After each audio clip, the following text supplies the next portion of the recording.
Hello guys, स्वागत है आपका हमारी एक और न्यू हॉरर वीडियो में। अगर आप चैनल पर नए हैं तो चैनल को सब्सक्राइब कर दीजिए और वीडियो को लाइक कर दीजिए।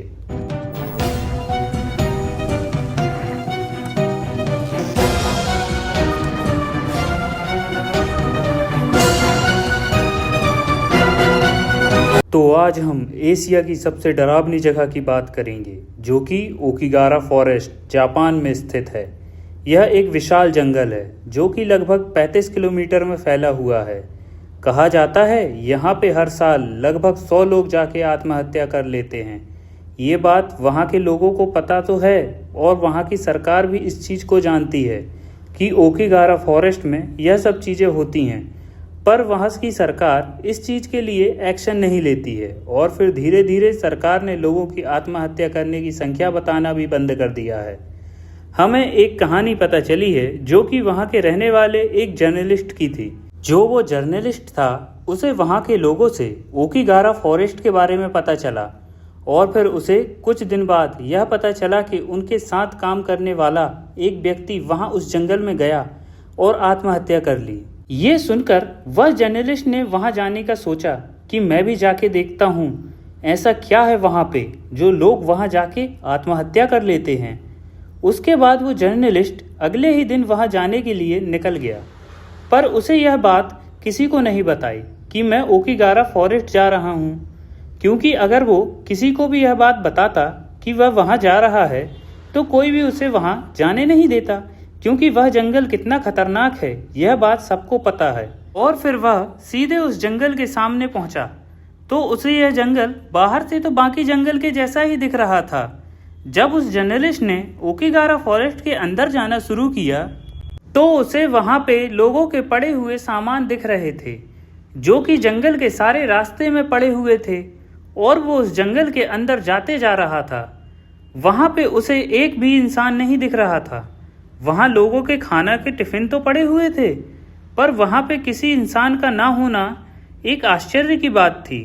तो वो जर्नलिस्ट अब जंगल के लगभग बीच में पहुँचने वाला था और उसे एक ऐसी जगह दिख रही थी जहां पर वह बैठकर आर्टिकल लिख सकता था।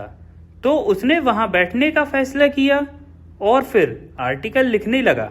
उसके बाद उसने लिखना चालू किया और उसने यह सब लिखा कि यहाँ पे ओकिगारा जंगल के रास्ते में लोगों के सामान पड़े हुए हैं। यहाँ पे कोई भी ऐसी चीज़ नहीं है जिससे आपको डरना चाहिए। आप भी इस जंगल में घूमने और देखने के लिए आ सकते हैं। और उसने यह सब लिख के आर्टिकल को ख़त्म कर दिया और अपना सारा सामान उठा के वहाँ से निकल ही रहा था। उसी समय उसे उसके पीछे से पेड़ों के पास से एक जोरदार चिल्लाने की आवाज़ आती है।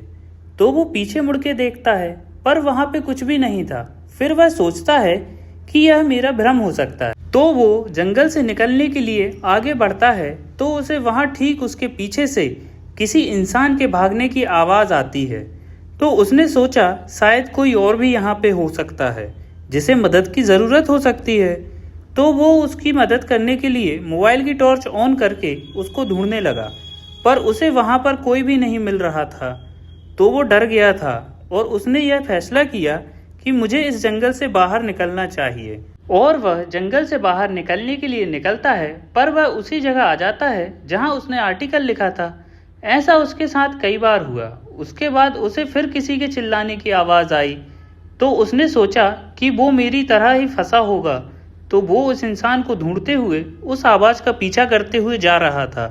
फिर उस जर्नलिस्ट को ऐसा लगने लगा कि वो अकेला नहीं है यहाँ पे उसके साथ कई सारे लोग चल रहे हैं, पर वो दिख नहीं रहे हैं।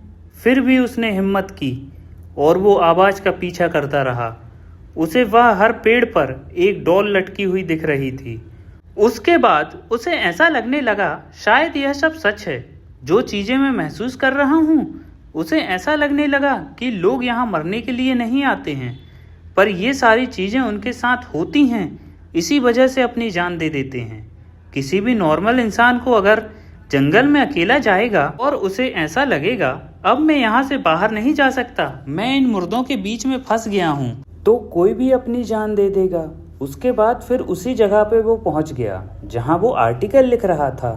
तो वो फिर उस जगह पे बैठ गया।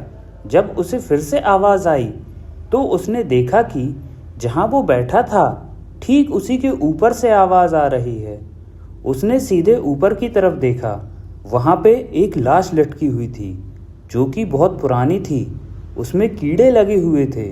वो पूरी तरह से सड़ चुकी थी, पर फिर भी उसमें से चिल्लाने की आवाज़ें आ रही थी। अब वह जर्नलिस्ट बहुत ज़्यादा डर गया था।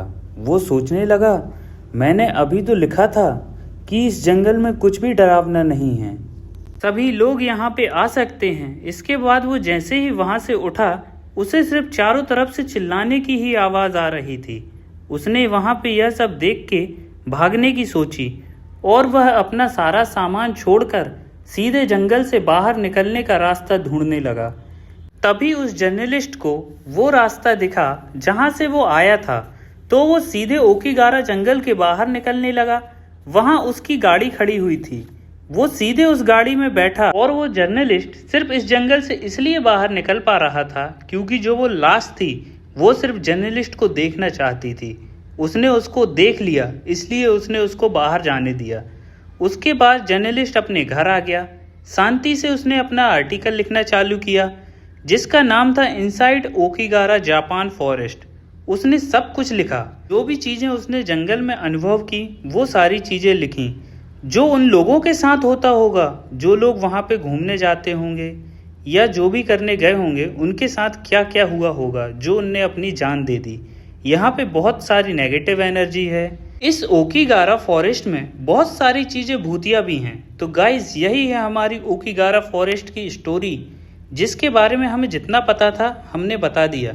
पर इसकी बहुत सारी स्टोरीज ऐसी भी हैं जो हमको कभी पता नहीं चलती। तो गाइस, अगर आप चैनल पर नए हैं तो चैनल को सब्सक्राइब कर दीजिए, वीडियो को लाइक कर दीजिए। Thank you for watching guys, bye bye. मिलते हैं जल्दी नेक्स्ट वीडियो में, बाय।